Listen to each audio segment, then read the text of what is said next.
Hey, this is Jim. It is 9:47 a.m. in San Francisco, California on April the 12th. Please note that all discussions, analysis, and information presented are for general informational and educational purposes only and should not be construed as financial or any other form of professional advice. So, really impressive price action here from my perspective here today in AMC. And then I just updated you guys on APE as well. So APE looks really good. I would put APE into the same category as that I talked about with the meme stock comment and some really nice looking zones of strength for the month of April. So here's a quick review of the 5-minute chart for AMC to start with. You guys know coming into this week, late last week and coming into this week, we had two retests on the board, one at 525 and one at 565. 525 was hit. And we went through the vibration sequence, the A, B, C, D, E, typical swing of human emotion. So we have that marked as okay. And then we hit this 565 retest level today. And then we've been moving through vibration since then. Matter of fact, as I'm making the video, we're at 565 right here. So anyway, that's what that looks like. You guys know as far as the Anemoi terminal goes, we have this monthly trigger overhead at $5.87. And so obviously that number remains static for the entire week, and then it will update next week to a different number once our algorithm makes the calculations. We also know that this monthly trigger in the Anemoi terminal will remain at $8.23 for the entire month of April. The main takeaway here is that once price moves above 587, this is sort of an air pocket type of a situation right here. So we not only have this retest sitting up here at $7.95, but obviously in close proximity, this Anemoi monthly trigger at 823. So again, we guessed coming into this week that if the AMC's stock price were to track our zones of strength in the BAM model, that we'd see this kind of stubborn stair-step action, which is what we've had. And that's because obviously once we hit a hidden retest level, it turns into a vibration level, and you just typically need to see some back and forth thrashing / vibration. So we're actually passing through the final zone of weakness that I have on the board here today for AMC. So I think we'll probably see a price breakout after I post this video. Hopefully we will. But the main number to keep an eye on is this 587 monthly trigger. Now, you guys know, if you've followed the Anemoi terminal, how this works. The trigger levels are acceleration levels. So even if velocity is pointing in the opposite direction that price is moving, and that's the case here with this Anemoi weekly trigger, our weekly velocity is pointing to the downside for this week. But even with that type of a backdrop of negative weekly velocity, when a price moves through a trigger level, assume it's going to act as acceleration. So it's almost like it's expected to trigger a buy program. So what would happen here typically is, although we can spike through this 587 and we could spike all the way up to 823 very, very quickly, you have to remember that we've got these downside influences with the weekly velocity, sort of as a headwind, and not rule out the idea of price snapping right back down to 587 and needing to spend some time there. So, maybe we move $1 through that level, snap back. Maybe we move all the way up and snap back. But you have to just keep in mind, especially if you're trading weekly options, which, I typically have some exposure to weeklies in addition to my longer dated call options that are considered more of an investment and something that I want to exercise. You have to keep in mind that if you're up against an expiration within a few days, like we are here, that you can't rule out a price snap back to 587, even if we were to spike all the way up to this 795 or 823 level. But down the road, we know that the 5-minute model, BAM 5-minute model, is calling for a move back to 970 just based on the extended bottoming count. So we have a lot of upside bogeys that bring pretty good news as far as that goes. The other thing I want to bring up really quickly is, you guys know that the last time I posted a video highlighting the 60-minute price bar volume characteristics, that we had this nesting resting volume setup here, and we were due for a volume breakout. We got that breakout in spades on the morning of the 6th, and that's what we were looking for.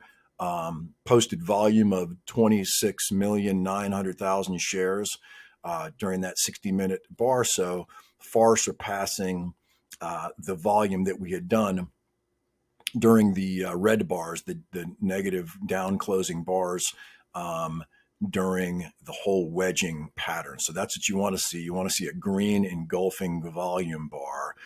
Engulfing meaning greater volume than the previous volume highs that were posted on the spike highs of the red closing bars. So we got that. Everything looks great. All of the subsequent green bars have all of the subsequent highest spiking volume spikes have been coincident with green bars, so everything looks beautiful there. And then the red bars have been sort of way down in the nesting slash resting volume category during this structure. Now we have, you can see where I've created another downtrend and another horizontal line here indicating nesting or resting volume. And you can see that we're starting to lift out of that again. And again, you can see above that those are coincident with green bars. So bars that are closing the hourly price action higher than they opened, closed the previous rather. So everything looks good there. You guys can see this 587 weekly trigger level and the 823. What I want to do now is I want to move to a chart that I haven't featured in a long time, if at all, to this particular group who might be watching this video. This is a 240 minutes, a 4-hour price bar chart, and it moves all the way back to the all-time high that was posted on June the 2nd. So that all-time high, that's intraday. All my work is intraday. I don't care about closing prices. I want to see absolute highest highs and lowest lows intraday. That reflects human emotion. So on June 2nd, 2021, our all-time high was $72.62. Quick highlight here of absolutely textbook perfect vibration sequence taking place in a market that's showing high human emotion and acting normally. So basically human emotion overpowering any algorithms that might be running in addition to the price action pushed around by the human emotion. And so you can see this uptrend line right here. You can see that sharp red bar break, which created a hidden retest level. But so this is your A, B, C, D, E. This is a perfect A, B, C, D, E vibration sequence. It takes up about the required time, which is about a third of the amount of time that it took, or greater, that it took to see the price activity take place that created the trend that was broken. So here's your uptrend right here. If you were to take a Fibonacci time sequence from this low to the trend line break right here, you want to see it. You want to see this ABCDE vibration sequence requiring around a third of the amount of time of this entire price move here, or greater. It's just that when you only see a very quick thrashing around that vibration, even if you think to the eye, you can see an ABCDE vibration sequence. If the amount of time required to run through that bull versus bear battleground at that price level break is less than about a third of the amount of time it takes to post this entire leg up, You always need to sort of look over your shoulder and assume that you're going to have to probably go spend some more time at that level. In the case of this perfect setup, that was basically $58.15 was that vibration level, and everything about it matched up, meaning we didn't need to move back up there. Then the model was bearish during the month of July. We had a $32 price target that was hit. Price started to move back up. If you guys were with me way back then, I thought that moving into August, September, that we could trade to new all-time highs, and the stock was stopped there. If you go back and look at some of the news about who was selling and what was going on, you see why the stock stalled there and started back down. Now, you can see the amount of time required from this low into this price break here. And all we saw was the A, B, and then we fell away. The fact that we didn't see the A, B, C, D, E, and also the fact that this sort of bull versus bear battleground was such a short-lived battle tells us that we're going to move back up and retest that 48.10 level down the road.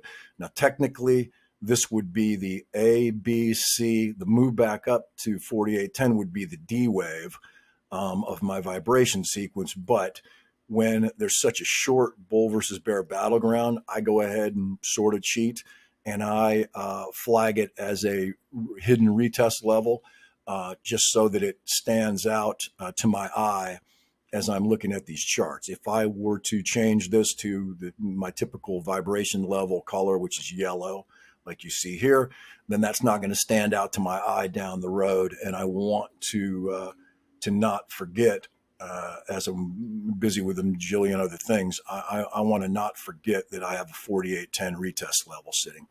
So as price started to move down through here, you can see we created a hidden retest level, one here and one here. Those were both retested on the spike into July of 2022. We hit this 2140 retest level and this 2480. Price again moves down, and you can see that the algorithm's trying so hard to destroy the stock that you're creating more and more, more often than not, you're creating a hidden retest level in the stock in AMC. And that is specifically because these guys are trying to pummel the stock so severely. So anyway, what we have now is we have this retest level, hidden retest level here that was left behind on August the 18th of 2022, and that's at the 2175 level.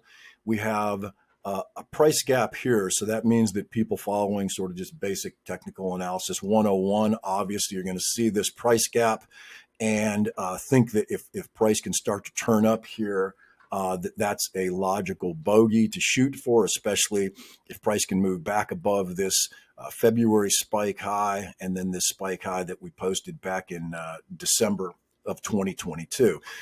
The way my work is you basically take the price bar that trades down through this, through these uptrend lines, right? And that's how I find these hidden retest levels within this huge open price gap. So whereas standard technical analysis just shows a price gap here and sort of a generic area there, anywhere from, call it $13.02 all the way up to $17.50. And they're just looking for some kind of a gap fill, but with no real target.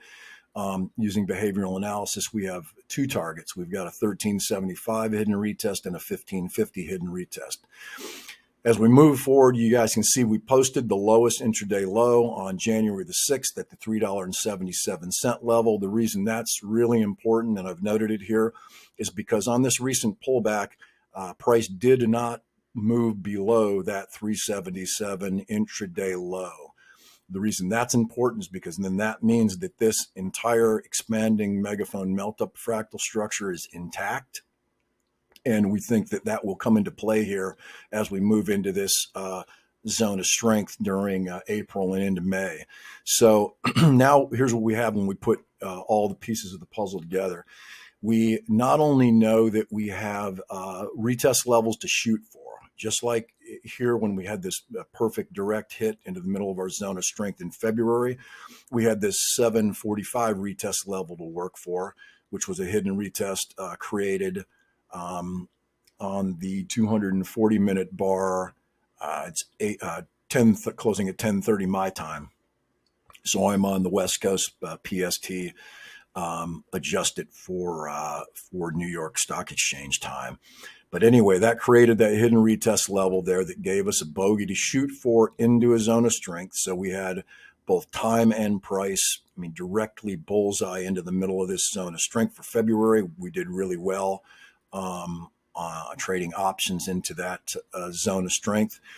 And then as we move back down, you can see price falls out underneath this structure. So we've got, it starts to get a little bit noisy here, you guys, but just pay attention to the fact that we have these yellow uptrend lines are part of this larger expanding megaphone melt-up fractal. So our primary was here because we had this lowest low of this entire move down.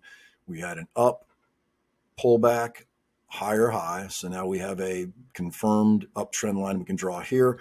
Then we had this up, down, higher high, and falling again. So we can have a second nesting uptrend within this larger expanding megaphone melt-up fractal. So now price drops out of the bottom. We've just started to re-enter.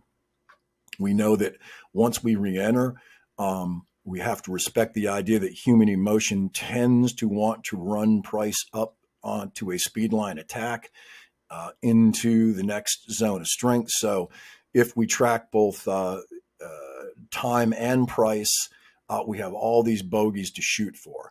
Again, 1375 retest level, point of origin was way back that was August the 22nd. Our 1550 retest as well.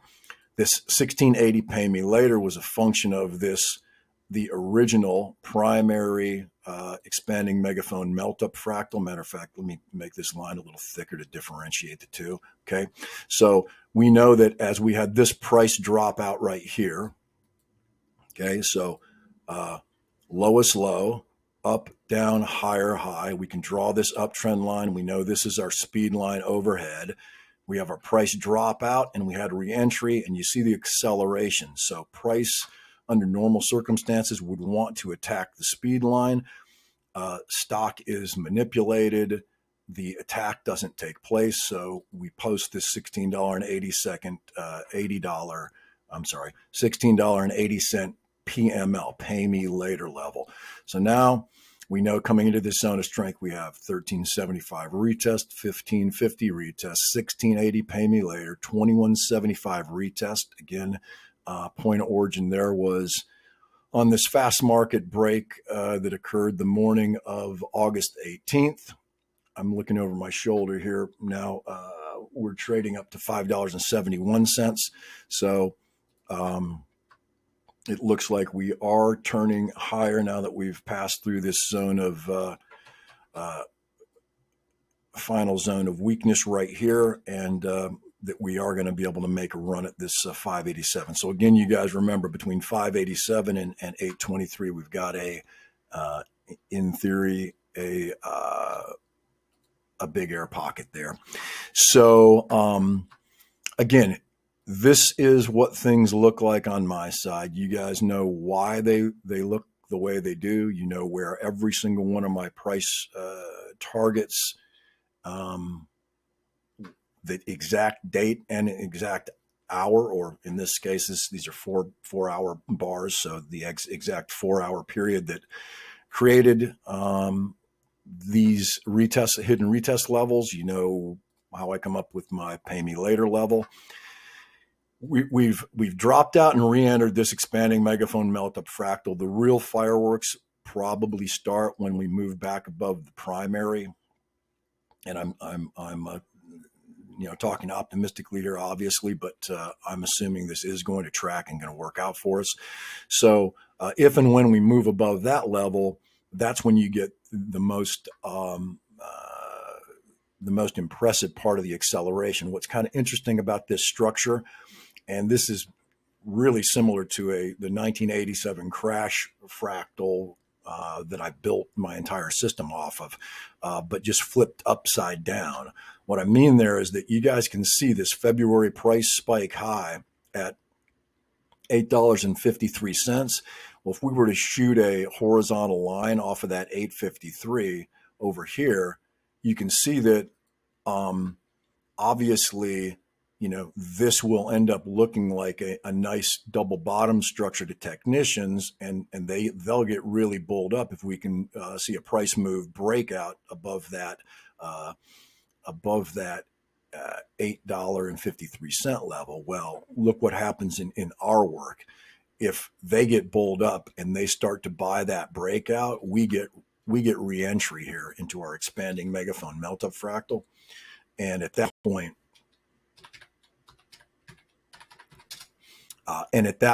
that's when we'll start to be looking for a fast market attack of both this 1375 level and the 1550 level. And again, all of these retests can be hit in between a price attack of the speed line. The speed line during the month of the rest of the month of April and into the first couple weeks of May would carry us. You guys can kind of see here, even if this were to happen as early as next week, you guys can see that it basically would carry price back up through the August price high of $27.50. So this is the structure, you guys. It's a really encouraging looking structure, and I have a couple friends that I respect. One in particular, an ex-institutional trader who is also seeing signs of stress in the different things that he watches.